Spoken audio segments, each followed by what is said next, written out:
यार आप स्क्रीन पर देख रहे हैं सिलेबस ऑफ 11th यानी 11th कक्षा अब शुरू होने वाली है या शुरू हो चुकी है, या जो कोई जानना चाहता है कि 11th कक्षा का सिलेबस क्या होता है, तो यहाँ हम दोनों बात करेंगे। एनसीईआरटी की भी सिलेबस एनसीईआरटी तो करेंगे ही करेंगे, इसके साथ सीबीएसई बोर्ड और स्टेट बोर्ड की बात करेंगे। ठीक है, सीबीएसई बोर्ड की भी चर्चा होगी और स्टेट बोर्ड की चर्चा होगी। स्टेट बोर्ड में जैसे बीएसईबी है, बिहार बोर्ड हो गया आपका, राजस्थान बोर्ड हो गया, झारखंड बोर्ड हो गया, ठीक है, उत्तर प्रदेश बोर्ड हो गया। जितने सारे स्टेट बोर्ड हैं उनमें भी लगभग सब कुछ यही रहता है। थोड़ा सा सब्जेक्ट में डिफरेंस है कि इसमें मटेरियल कम है, किसी में ज़्यादा है, बस बहुत कुछ बातें नहीं है। जैसे हम देख लेते हैं, मुझे पढ़ना है इसमें 5 यूनिट। पहले यूनिट की अगर हम चर्चा करते हैं, यूनिट फर्स्ट की चर्चा करते हैं, तो इस यूनिट का नाम जो है वो डाइवर्सिटी ऑफ लिविंग ऑर्गेनिज्म है। ठीक है, इस यूनिट का ही नाम है क्या है, तो डाइवर्सिटी ऑफ लिविंग ऑर्गेनिज्म में। यहाँ से प्रश्न जो पूछे जाते हैं वो परीक्षा में आपके 7 से 10 नंबर के प्रश्न पूछे जाते हैं इस यूनिट से। ठीक है, इस यूनिट में फिर कितने चैप्टर पढ़ने हैं वो हम आगे वाले जस्ट इसके आगे बताएंगे, और उसमें क्या क्या पढ़ना है ये सब डिटेल करेंगे। ठीक है, दूसरे यूनिट की अगर बात करते हैं तो दूसरे यूनिट में है structural organisation in animals and plants, यानी स्ट्रक्चर क्या है भाई, उनका ऑर्गेनाइजेशन क्या है, बनावट क्या है, किस तरह का है प्लांट और एनिमल में। इनसे प्रश्न पूछे जाते हैं, 10 से 12 नंबर के प्रश्न पूछे जाते हैं। तीसरी यूनिट में हमको पढ़ना है सेल के बारे में, सेल का स्ट्रक्चर पढ़ना है और फंक्शन पढ़ना है। तो इससे प्रश्न आते हैं 14 से 17 नंबर के प्रश्न आते हैं। चौथा यूनिट में प्लांट फिजियोलॉजी पढ़ना है और पांचवा यूनिट में ह्यूमन फिजियोलॉजी पढ़ना है, यानी फिजियोलॉजी का मतलब फंक्शन पढ़ना है। तो इनमें से दोनों 17 से 18, 17 से 18 नंबर प्रश्न पूछे जाते हैं। इस तरह से टोटल मार्क्स जो होता है वो 70 नंबर के प्रश्न पूछे जाते हैं आपके थ्योरी में। ठीक है, और प्रैक्टिकल में आपके 30 नंबर होते हैं। तो ये हो गया आपका 11th का सिलेबस। अब इस प्रत्येक यूनिट में कौन कौन सा चैप्टर मुझे पढ़ना होता है उसके बारे में हम एक एक करके बताते हैं आपको। ठीक है, पहले वाले की बात कर लेते हैं। तो जो पहला यूनिट है जिसका नाम है डाइवर्सिटी इन लिविंग वर्ल्ड, तो इसमें हम जो पढ़ने वाले हैं, और इसमें मेरा चैप्टर है पहला द लिविंग वर्ल्ड, यानी इसको हम कह सकते हैं सजीव जगत। क्या कहेंगे भाई इसको, सजीव जगत कह सकते हैं। और सजीव जगत में क्या क्या हमको पढ़ना है, तो जीव विज्ञान क्या है, सजीव क्या है हमको पढ़ना है इसमें, सजीव क्या है, सजीव क्या है, ये चीज़ें जाननी है। विविधता क्या है जीवों में, ठीक है, विविधता क्या है, ये कितने प्रकार के होते हैं, वर्गीकी क्या होता है, ठीक है, वर्गीकी क्या होता है ये समझना है हमको। ठीक है, यानी बंटवारा किस तरह से होता है, जीवों का नामकरण समझना है इसमें हमको, जीवों का नामकरण समझना है कि हम कैसे नामकरण करते हैं ये समझना है। ठीक है, वर्गीकी संवर्ग समझना है, वर्गीकी कुंजी समझना है, ये सब जो चीज़ें हैं वो हमको चैप्टर 1 में पढ़ना है। ठीक है, उसके बाद हम दूसरी चैप्टर की अगर बात कर लें तो दूसरी चैप्टर में क्या पढ़ना है हमको, क्लासिफिकेशन ऑफ लिविंग बींग्स, यानी हमने बंटवारा किस आधार पे करनी है ये पढ़ना है हमको। ठीक है, यहाँ से हमको पढ़ना है क्लासिफिकेशन ऑफ लिविंग बींग्स, यानी हम कह सकते हैं कि वर्गीकरण का फायदा क्या है, वर्गीकरण के प्रकार क्या है, हम लाभ इसके बारे में पढ़ सकते हैं, प्रकार पढ़ सकते हैं कि कितने प्रकार का होता है। ठीक है, द्विजगत प्रणाली क्या होता है, द्विजगत प्रणाली क्या होता है इसके बारे में पढ़ते हैं। ठीक है, त्रिजगत भी क्या होता है वो भी पढ़ते हैं। और इसमें जो बंटवारा हुआ है 5 जगत में, मतलब 5 भागों में जो बांटा गया है, जिसमें 5 कौन कौन है, तो मोनेरा है, मोनेरा के बाद प्रोटिस्टा है, प्रोटिस्टा है, ठीक है, उसके बाद कवक है, ठीक है, एनिमेलिया है, एनिमेलिया, और जंतु जगत जो है, एनिमेलिया को हम जंतु जगत कह रहे हैं, ये दोनों एक ही चीज हो गया। ठीक है, एक पादप जगत ले लीजिए आप, यानी प्लांटिया उसको कह सकते हैं, प्लांटिया। ठीक है, यानी ये एनिमल किंगडम हो गया, ये प्लांट किंगडम हो गया, ठीक है, ये फंगी किंगडम हो गया, ये प्रोटिस्टा हो गया, ये मोनेरा हो गया, यानी इन सब ये पूरा का पूरा क्लासिफिकेशन के अंतर्गत में आपका पूछा जाएगा। अब इसमें फिर अगला जो आता है नेक्स्ट, इसके बाद का जो आता है वो आता है, वो आपका आता है उसके बाद प्लांट किंगडम आता है, यानी तीसरा चैप्टर आपका प्लांट किंगडम के बारे में समझना रहता है कि प्लांट किंगडम में क्या क्या पढ़ेंगे।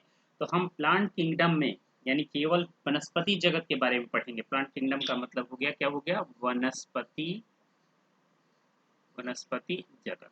ठीक है, और इस वनस्पति जगत में हमको पढ़ना है, शैवाल के बारे में पढ़ना है, शैवाल के बारे में समझेंगे हम, ब्रायोफाइटा के बारे में समझेंगे, ब्रायोफाइटा के बारे में समझेंगे, फिर इसके बारे में हम टेरिडोफाइटा के बारे में पढ़ेंगे, टेरिडोफाइटा के बारे में पढ़ेंगे, ठीक है। और हम पढ़ेंगे इसमें बीजधारी वाले यानी बीजी पादप के बारे में पढ़ेंगे, जिसमें बीज होता हो, ठीक है।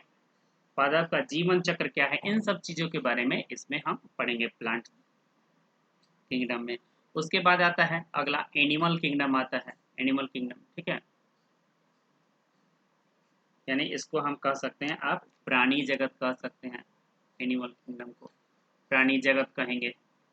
और इसमें हम पढ़ेंगे कि जंतुओं का प्रमुख अभिलक्षण क्या है, संरचना क्या है, यानी इनका लक्षण क्या है, संरचना क्या है, यानी इनका बनावट क्या है, एकांतर पीढ़ी क्या है, जीवन चक्र इनका क्या है, इसके बारे में हम समझेंगे। इसमें वर्गीकरण यहाँ भी पढ़ेंगे, यानी वर्गीकरण में वर्ग कौन कौन आएगा, एम्फीबिया वर्ग में कौन कौन आएगा। जैसे बंटवारा शुरू करेंगे तो पहला वर्ग आपका आता है जो एम्फीबिया आता है, एम्फीबिया, ठीक है। इसके बाद हम लोग इसमें पढ़ेंगे दूसरा वर्ग जो होगा रेप्टिलिया होगा, ठीक है। रेप्टिलिया या सरीसृप आप इसको कह सकते हो, कोई दिक्कत नहीं है, सरीसृप एक ही बात हुआ, सरीसृप कह सकते हो। तीसरा जो आता है उसमें पक्षी के बारे में पढ़ोगे, यानी पक्षी को जिसको एबीज कहा जाता है, इसके बारे में पढ़ेंगे। चौथा जो हम मैमेलिया के बारे में पढ़ेंगे, मैमेलिया जिसको हम मैमल्स कहते हैं, ठीक है। या जो स्तनधारी जीव जितने सारे हैं, स्तनधारी जीव, इनके बारे में हम चर्चा करेंगे, ठीक है।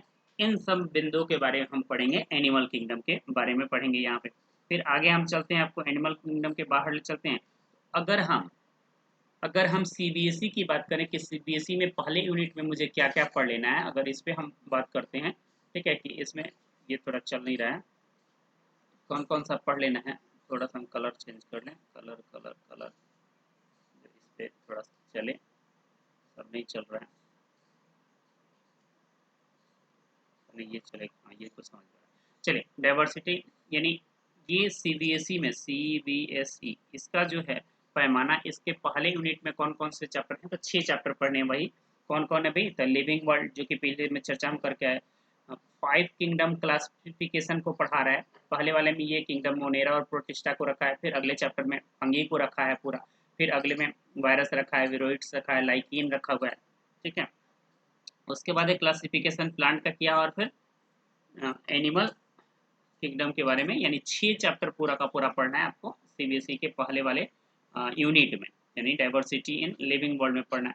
फिर हम चले आते हैं यूनिट 2 में क्या पढ़ना है, उसके बारे में चर्चा कर लेते हैं। तो यूनिट 2 में जो है वो आपको पढ़ना है structural organisation in animals and plants, यानी इनका जो आकार है वो किस तरह से है, उसके बारे में हम पढ़ेंगे। इसमें पहला जो चैप्टर आता है, जिसको हम 5वां चैप्टर कर सकते हैं, मॉर्फोलॉजी ऑफ फ्लावरिंग प्लांट है, यानी जो फूल हैं उनका स्ट्रक्चर क्या है, यानी इसमें हम जड़ के बारे में पढ़ेंगे, यानी मूल कैसा है, उसके बाद तना कैसा है, उसके बारे में पढ़ेंगे, ठीक है।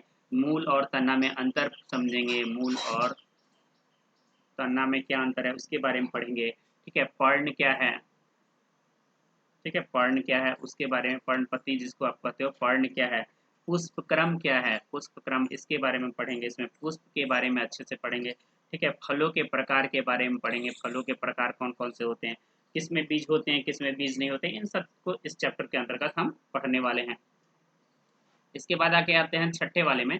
तो छठा जो मिलेगा आपको, इसमें क्या क्या पढ़ना है, तो कह रहा है एनाटॉमी ऑफ फ्लोटिंग प्लांट्स, यानी इसका एनाटॉमिकल स्ट्रक्चर क्या है उसके बारे में हम पढ़ेंगे। इसमें ये इसकी संरचना किस तरह से है, बनावट किस तरह से है, ठीक है। यानी यहाँ पे इसकी हिंदी की अगर हम बात करें तो हम लिख सकते हैं यहाँ पे पुष्पी पादपों की, पुष्पी पादपों की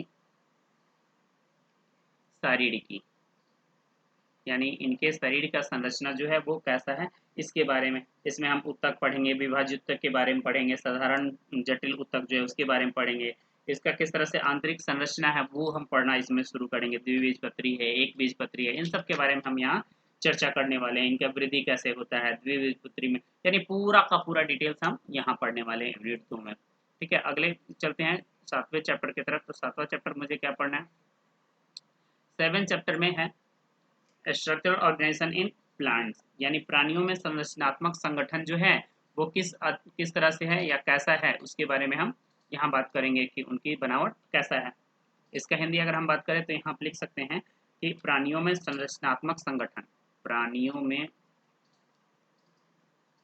संरचनात्मक संगठन, यानी उनका संगठन कैसा है। अब इसमें हम ऊतक पढ़ेंगे, ऊतक के प्रकार पढ़ेंगे, चाहे उपकला है, संयोजी ऊतक है, पेशीय ऊतक है, तंत्रिका ऊतक है, इन सब के बारे में पढ़ेंगे। कुछ जीवों का जीवन इतिहास भी पढ़ेंगे, जैसे केंचुआ है, तिलचट्टा है, मेढक है, ठीक है। इन सब के बारे में हम यहाँ पे पढ़ेंगे। क्या क्या पढ़ेंगे भाई, तो केंचुआ के बारे में हम पढ़ेंगे यहाँ पे कि केंचुआ क्या क्या है। उसके बाद हम तिलचट्टा के बारे में पढ़ने वाले हैं, तिलचट्टा जो आसानी से आप घरों में देख सकते हैं। उसके बाद मेढक के बारे में पढ़ सकते हैं, ठीक है, जिसको राना टिग्रिना के नाम से जाना जाता है। ये सब पढ़ेंगे दूसरा यूनिट में, ठीक। उसके बाद आगे आता है दूसरा यूनिट में इतना ही चैप्टर है। और जब हम बात करेंगे सीबीएसई की बात करें कि सीबीएसई में कौन कौन सा चैप्टर आने वाले हैं, तो यहाँ पे देखिए इतना चैप्टर है, 7 से लेकर 15 तक का जो चैप्टर है इसको इंक्लूड किया गया है यूनिट 2 के अंतर्गत में किया गया है। यानी देखिए बट सेम सब कुछ है, थोड़ा इसको डिटेल और ज़्यादा किया गया है कि मॉर्फोलॉजी जो है किसका है, रूट का है, स्टेम का है और लीफ का है। यानी हमको जड़ के बारे में अच्छे समझना है, तन्ना के बारे में समझना है और पत्ती के बारे में समझना है। पहले वाले चैप्टर मॉर्फोलॉजी का मतलब होता है इसका आकारिकी संरचना कैसे है। फिर है कि मॉर्फोलॉजी ऑफ इनफ्लोरोसेंस, यानी फूल के बारे में, वो किसकी संरचना है, फ्लावर का, फ्रूट का, सीड का, ठीक है। इनफ्लोरेंस का मतलब ही फूल होता है, फूल का जीवन चक्र होता है। उसके बाद है डिस्क्रिप्शन ऑफ इम्पॉर्टेंट फैमिलीज, यानी कोई फूल है, कोई जो है वो किस फैमिली से बिलोंग करते हैं, इसके बारे में हम चर्चा करेंगे यहाँ पे। उसके बाद है structure organisation in plants and tissue, tissue और प्लांट के बारे में पढ़ेंगे कि प्लांट का टिश्यू कौन कौन से है, कैसे है। एनाटॉमी पढ़ने वाले हैं, एनाटॉमी पढ़ने वाले हैं इसका, ठीक है। और देखिए बैटरी लो मार रहा है तो इसको हम अभी लगा देते हैं चार्ज में। तो स्ट्रक्चर ऑर्गेनाइजेशन इन एनिमल्स, तो एनिमल टिश्यू के बारे में यहाँ पे हम पढ़ेंगे कि एनिमल टिश्यू किस तरह का है, उसके बारे में हम चर्चा करेंगे। उसके बाद है सेम चीज़ यहाँ है, मॉर्फोलॉजी ही पढ़ेंगे, एनाटॉमी पढ़ेंगे एनिमल्स का किसका, तो इसे यहाँ अर्थवर्म का आप समझ रहे हैं, जिसको फेरेटीमा पोस्थ्यूमा कहते हैं, इसका साइंटिफिक नेम है फेरेटीमा पोस्थ्यूमा, नाम है अर्थवर्म का।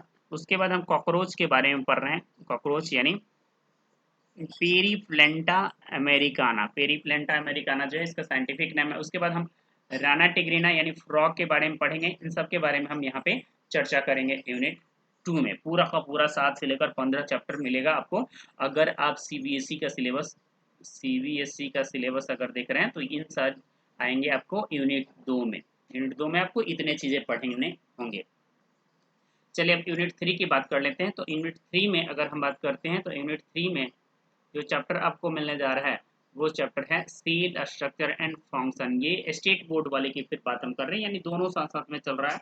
तो यहाँ हम देखिए, यहाँ पे हम कोशिका चक्र एवं कोशिका विभाजन की बात करेंगे, ठीक है। जो स्ट्रक्चर और फंक्शन है सेल का, कोशिका का संरचना और फंक्शन जो है यानी इसका कार्य क्या है, इसके बारे में हम बात करेंगे। तो जो मेरा 8वां चैप्टर है वो है कोशिका संरचनात्मक एवं क्रियात्मक इकाई। हम इसको लिख सकते हैं कि कोशिका संरचनात्मक एवं कार्यात्मक इकाई, कार्यात्मक इकाई, ठीक है। इसके बारे में हम यहाँ पढ़ने वाले हैं। तो इसमें हम क्या क्या पढ़ेंगे भाई, तो कोशिका का आकार क्या है, यानी हम इसमें सबसे पहले आकार पढ़ेंगे इसका, फिर आकृति पढ़ेंगे हम इसका कि इसकी आकृति कैसी होती है। अच्छा, इसका प्रमुख खोज पढ़ेंगे, कौन कौन कब क्या खोजा। कोशिका सिद्धांत पढ़ेंगे इसमें हम, कोशिका सिद्धांत पढ़ने वाले हैं इन सब में, ठीक है। और क्या पढ़ेंगे हम, प्रोकैरियोटिक है, यूकैरियोटिक है वो पढ़ेंगे, प्रोकैरियोटिक है या यूकैरियोटिक है, ठीक है। इन सब के बारे में पढ़ेंगे। कोशिका अवयव की संरचना कैसे है, जीव द्रव है, केंद्रक है, इन सब के बारे में हम पढ़ने वाले हैं इस चैप्टर 8 में, ठीक है। आगे चलते हैं चैप्टर 9 की चर्चा कर लेते हैं। और चैप्टर 9 में जो है, चैप्टर 10 आ गया, चैप्टर 9 की ही बात कर लेते हैं पहले कि चैप्टर 9 होगा जिसमें हम बायोमोलिक्यूल्स के बारे में पढ़ रहे होते हैं कि बायोमोलिक्यूल्स क्या है, इनके बारे में हम समझते हैं। देखिए बायोमोलिक्यूल्स जिसको हम जैव अणु कहते हैं, क्या कहते हैं इसको, जैव अणु कहते हैं। और इसमें हम क्या पढ़ते हैं इस चैप्टर में कि इसमें पढ़ते हैं कि कोशिकीय कुंड क्या है, सरल क्या है, लघु है, बड़ा है, कार्बोहाइड्रेट कैसा है, सेकेराइड है, लिपिड है, अमीनो अम्ल है, न्यूक्लियोटाइड है, प्रोटीन है, इन सब के बारे में हम यहाँ पे पढ़ते हैं बारी बारी से, ठीक है। यानी किसके किसके बारे में पढ़ते हैं, थोड़ा लिखते हैं। कार्बोहाइड्रेट, कार्बोहाइड्रेट के बारे में चाव से इसमें पढ़ते हैं। और कार्बोहाइड्रेट का क्या है भाई, तो वो सैकेराइड है, सैकेराइड है, वसा है, ठीक है, या लिपिड्स हैं, इन सब के बारे में हम इस चैप्टर के अंतर्गत पढ़ते हैं। न्यूक्लिक अम्ल के बारे में पढ़ते हैं, न्यूक्लिक अम्ल के बारे में इसमें हम पढ़ते हैं यहाँ पे, और न्यूक्लियोटाइड के बारे में पढ़ते हैं, न्यूक्लियोटाइड के बारे में पढ़ते हैं, न्यूक्लियोटाइड, न्यूक्लियोसाइड, ठीक है, कोशिका झिल्ली क्या है, जीव द्रव्य क्या है, इन सब के बारे में हम यहाँ पे पढ़ते हैं। उसके बाद आ जाते हैं 10वां चैप्टर में, और 10वां चैप्टर मेरा क्या कहता है कि सेल साइकिल एंड डिवीजन, यानी हम कह सकते हैं इसको सेल साइकिल एंड डिवीजन को कि कोशिका चक्र एवं कोशिका विभाजन, क्या कह सकते हैं, कोशिका चक्र एवं कोशिका विभाजन। तो इसमें जो मेन इंपॉर्टेंट पॉइंट होगा वो हम क्या पढ़ेंगे, तो माइटोसिस और मियोसिस के बारे में पढ़ेंगे, यानी समसूत्री एवं अर्धसूत्री विभाजन जो होगा, अर्धसूत्री विभाजन जो होगा इनके बारे में पढ़ेंगे, यानी दोनों क्या है, विभाजन है, इस विभाजन के बारे में पढ़ेंगे, ठीक है। उसके बाद हम क्या पढ़ेंगे कि इसमें किस कारण से ये दोनों प्रक्रियाएं हो रही है, किस किस तरह में होंगी, उन सब के बारे में हम यहाँ पे पढ़ेंगे। फिर उसके बाद हम अब यहाँ देखिए, फिर आप सीबीएसई की बात करेंगे तो वहाँ तीसरी यूनिट में आपको क्या पढ़ने के लिए मिलेंगे उसकी हम चर्चा कर लें। तो वहाँ पे चैप्टर 16, 17, 18 और 19 चैप्टर को इंक्लूड किया गया है आपके यूनिट 3, यानी वही the unit of life, structural and functional unit जो है वो सेल है। फिर बायोमोलिक्यूल्स आपको पढ़ना ही पढ़ना है, बायोमोलिक्यूल्स एंजाइम कौन कौन से है वो पढ़ना है, सेल साइकिल और डिवीजन के बारे में पढ़ना है, ठीक है। फिर आते हैं आप यूनिट 4 की तरफ, और यूनिट 4 की अगर बात करें तो यूनिट 4 का जो पहला चैप्टर है वो आपका क्या है, पहला चैप्टर जो है यूनिट 4 का वो हो जाएगा आपको 11 नंबर चैप्टर, ठीक है। ये स्टेट बोर्ड वालों के लिए है, ये 11 नंबर हो जाएगा। और ये ट्रांसपोर्टेशन एंड प्लांट्स है, यानी पौधों में परिवहन, ठीक है, यानी पौधों में परिवहन किस तरह से होता है। इस चैप्टर के अंतर्गत हम क्या पढ़ेंगे कि विसरण क्या है, परासरण क्या है, ठीक है, इसमें हम पढ़ने वाले हैं विसरण क्या है, परासरण क्या है, ठीक है, जीव द्रव्य संकुचन क्या है, जीव द्रव्य संकुचन क्या है, ठीक है, अंतः शोषण क्या है, बाह्य शोषण क्या है, वाष्पोत्सर्जन क्या है, वाष्पोत्सर्जन क्या है, ठीक है। इन सब चीज़ों को हम इस चैप्टर में पढ़ेंगे। फिर 12वां जो चैप्टर आता है उसमें हम क्या पढ़ते हैं, उसमें पढ़ते हैं मिनरल्स, न्यूट्रिशन एंड प्लांट्स, यानी पौधों में जो है, बार बार भाग जा रहा है जी उधर, पौधों में जो है परिवहन की बात करेंगे कि पौधों में परिवहन कैसे होता है, और वो भी परिवहन किस तरह का है, खनिज का, यानी हम इसको लिख सकते हैं कि पौधों में खनिज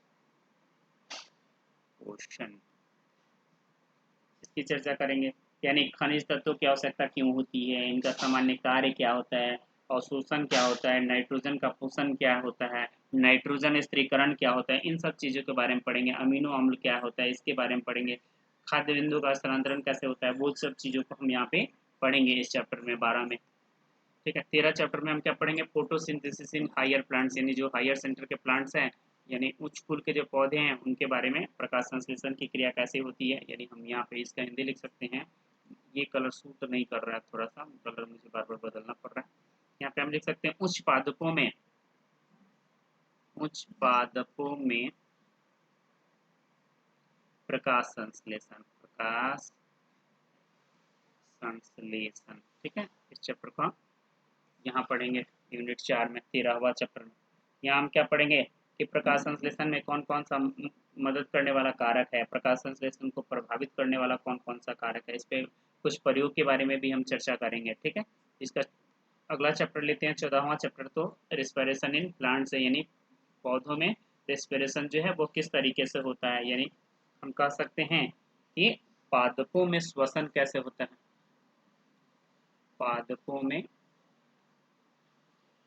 श्वसन, ये चैप्टर पढ़ना है। और इसमें हम लोग पढ़ेंगे क्या भाई, तो एटीपी मुख्य रूप से चाव करके पढ़ेंगे, एटीपी यानी एडिनोसिन ट्राइफॉस्फेट जिसको कहते हैं वो पढ़ेंगे। श्वसन और दहन में अंतर समझेंगे यहाँ, श्वसन की क्रियाविधि समझेंगे, इलेक्ट्रॉन के परिवहन पद समझेंगे, यानी जो कुछ भी है इसमें वो सब हम यहाँ पे पढ़ेंगे। एटीपी मुख्य रूप से यहाँ पे इस चैप्टर में संकेतित किया गया है।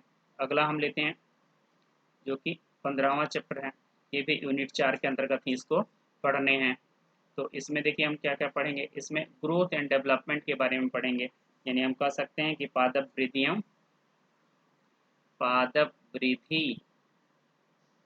एवं परिवर्धन इस चैप्टर के अंतर्गत हम क्या पढ़ेंगे कि वृद्धि की प्रावस्थाएं क्या है, यानी वृद्धि की प्रावस्थाएं क्या है, ठीक है, यानी किस तरह की अवस्थाएं होती है वो पढ़ेंगे। नियंत्रक क्या है, कौन कौन से हार्मोन्स इसमें काम करते हैं जो कि ग्रोथ करवाते हैं, ठीक है, उसके बारे में पढ़ेंगे। हार्मोन्स के प्रकार के बारे में पढ़ेंगे। इन सब चीज़ों को कुल मिलाकर यहाँ पे हम इस चैप्टर में पढ़ेंगे, ठीक है। आगे देख लेते हैं। उसके बाद आता है ये सीबीएसई वालों के लिए कि यूनिट 4 में इनको कौन कौन से चैप्टर पढ़ना है। तो इनमें थोड़ा सा चैप्टर बढ़ जा रहा है, ठीक है, और वो चैप्टर हो जा रहा है 20 से लेकर 28 तक का चैप्टर इनमें पढ़ना है, यानी कुल इनको 35 चैप्टर पढ़ना है। तो देखिए क्या है कि ट्रांसपोर्टेशन ये पढ़ रहे हैं, यहाँ भी पढ़ रहे हैं, यहाँ भी सब भाई मिलाकर एक ही है, ट्रांसपोर्टेशन ही है। लेकिन यहाँ कह रहे हैं कि means of transport plant water relation, यानी रिलेशन क्या है कि पानी और ट्रांसपोर्टेशन जो मिनरल्स का है वो कैसे होता है इसमें समझना है। Long distance transportation of water, यानी जड़ से लेकर पत्तियों तक पहुंचाने में जो जो लगता है वो पढ़ना है। ट्रांसपायरेशन के बारे में पढ़ना है, फ्लोएम ट्रांसपोर्टेशन पढ़ना है, ठीक है। उसके बाद है यहाँ मिनरल न्यूट्रिशन और अपटेक न्यूट्रिशन, यानी भोजन बनने के बाद जो न्यूट्रिशन ये ग्रहण करते हैं उसके बारे में पढ़ना है। रेस्पिरेशन पौधों में कैसे होता है, ठीक है, प्लांट्स में, उसके बारे में पढ़ना है। ये लग रहा है कि दोनों एक ही चीज़ लिखा गया है, 25 और 26 आप ध्यान दोगे तो एक ही जैसा मुझे दिख रहा है। ग्रोथ और डेवलपमेंट पढ़ना है, ठीक है। सीड जर्मिनेशन और सीड डॉर्मेंसी के बारे में पढ़ना है, ठीक है। इन सब के बारे में हम पढ़ेंगे चौथा में। 5वां यूनिट की बात कर लेते हैं जो कि आखिरी होगा। और 5वें यूनिट में क्या क्या क्या पढ़ना है, कौन कौन से चैप्टर आ रहा है इसकी चर्चा कर लेते हैं। अगर हम तो यहाँ है डाइजेशन एंड एब्जॉर्प्शन है, यानी कि आप कह सकते हैं कि इसको हम कहेंगे पाचन और क्या कहेंगे जिसको डाइजेशन का मतलब क्या, पाचन एवं अवशोषण। ये चैप्टर पढ़ना है कि हम पचाते कैसे हैं और अवशोषित कैसे करते हैं, कौन कौन सा पोषक तत्व है, ठीक है, पोषक तत्व जो है वो कौन कौन सा इसके बारे में पढ़ेंगे। मनुष्य की पाचन क्रिया कैसे है वो पढ़ेंगे। कौन कहाँ से कौन सा अंग जो है किस चीज़ों को पचाता है उसके बारे में यहाँ पढ़ेंगे। इसके बाद ये आपका 16वां चैप्टर से शुरू हुआ।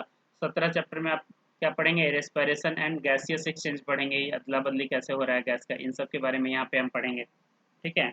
कि जो श्वसन क्या है, कृत्रिम श्वसन क्या है इसके बारे में पढ़ेंगे। आर्टिफिशियल श्वसन जो है वो क्या है इसके बारे में पढ़ेंगे।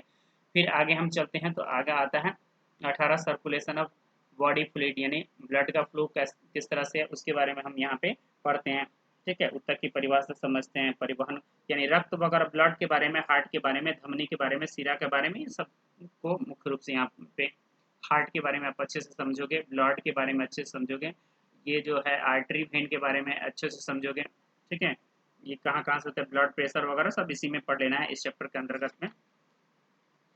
उसके बाद आप अगला चैप्टर आता है 19 चैप्टर आता है, ठीक है। यहाँ excretory products and their excretion, यानी कौन सा बेकार का चीज शरीर से निकला उसको बाहर कैसे निकालना है, यानी उत्सर्जी उत्पाद एवं उनका निष्कासन। आप लिख सकते हो इसमें उत्सर्जी उत्पाद एवं उनका निष्कासन, ठीक है। इस चैप्टर के अंतर्गत हम ये पढ़ने वाले हैं कि उत्सर्जन में क्या क्या है, प्रमुख उत्सर्जी उत्पाद क्या है, गुद्दा है, किडनी, यानी किडनी के बारे में इसमें सबसे ज़्यादा पढ़ना है। ब्रिक का फॉर्मेशन वगैरह किस तरह से काम करता है उसके बारे में हमको पढ़ना है। फिर 20वां चैप्टर जो आता है वो लोकोमोशन एंड मूवमेंट कहा जाता है। लोकोमोशन एंड मूवमेंट का मतलब होता है कि गति एवं प्रचलन क्या है, गति एवं प्रचलन, इस सब के बारे में हम यहाँ पढ़ेंगे। इसके बारे में कि भाई चलन का महत्व क्या है, इस मानव कंकाल क्या है, कैसा है, मेरुदंड क्या है, जोड़ क्या है, ठीक है, इन सब के बारे में, अस्थि क्या है, संधि क्या है, इन सब की चीज़ों के बारे में यहाँ पे हम इस चैप्टर में पढ़ेंगे, ठीक है। अगला चैप्टर आ जाता है जो 21वां चैप्टर है, वो आता है nervous controlling coordination. Nervous control का मतलब है कि कौन कौन सा नर्व जो है कंट्रोल करता है, यानी हम कह सकते हैं इसको कि तंत्रिकीय नियंत्रण एवं समन्वय, यानी किस तरह से जो है वो अपना सामंजस्य स्थिति उत्पन्न करता है। न्यूरॉन्स इसमें कैसे काम करते हैं उसके बारे में, न्यूरॉन्स के प्रकार पढ़ेंगे, संवेदी न्यूरॉन्स कौन कौन सा है, चाप क्या है, ठीक है, उद्दीपन क्या है, इन सब चीज़ों को यहाँ पे हम पढ़ेंगे इस चैप्टर में। उसके बाद एक और आता है 22वां चैप्टर, ठीक है, जो कि आखिरी है इस स्टेट बोर्ड वालों के लिए, ठीक है। तो इसमें पढ़ेंगे हम केमिकल कोऑर्डिनेशन एंड कंट्रोलिंग, यानी यहाँ पे आप ग्रंथि के बारे में मुख्य रूप से पढ़ोगे कि ग्रंथि कौन कौन सा है, कौन कौन सा हार्मोन निकालता है, कौन कौन से ग्रंथि से, ठीक है, चाहे वो पीयूष ग्रंथि हो, पिट्यूटरी ग्रंथि हो, थायराइड ग्रंथि हो, पाराथायराइड ग्रंथि हो, ठीक है, या थाइमस ग्रंथि हो, इस सारे ग्रंथि के बारे में यहाँ पे हम पढ़ने वाले हैं। और एक बार में उनको देख रहे हैं, आप सीबीएसई वालों के लिए देख लें तो यहाँ कौन कौन से चैप्टर मिलेंगे। तो 29 से लेके 35 तक चैप्टर इनको पढ़ने हैं। डाइजेशन एब्जॉर्प्शन सेम है, ब्रीदिंग है लगभग, ये फ्लूइड एंड सर्कुलेशन ये सब बिल्कुल सेम है जो स्टेट बोर्ड वाले में है, वो सब कुछ बिल्कुल सेम सेम इन लोग में भी है, वो सब पढ़ना है। और इसी के साथ ही आपका 11th का सिलेबस समाप्त होता है, एक एक करके हम यूनिट पढ़ाना शुरू करेंगे, ठीक। तो वहाँ आप तब तक इंतजार करेंगे।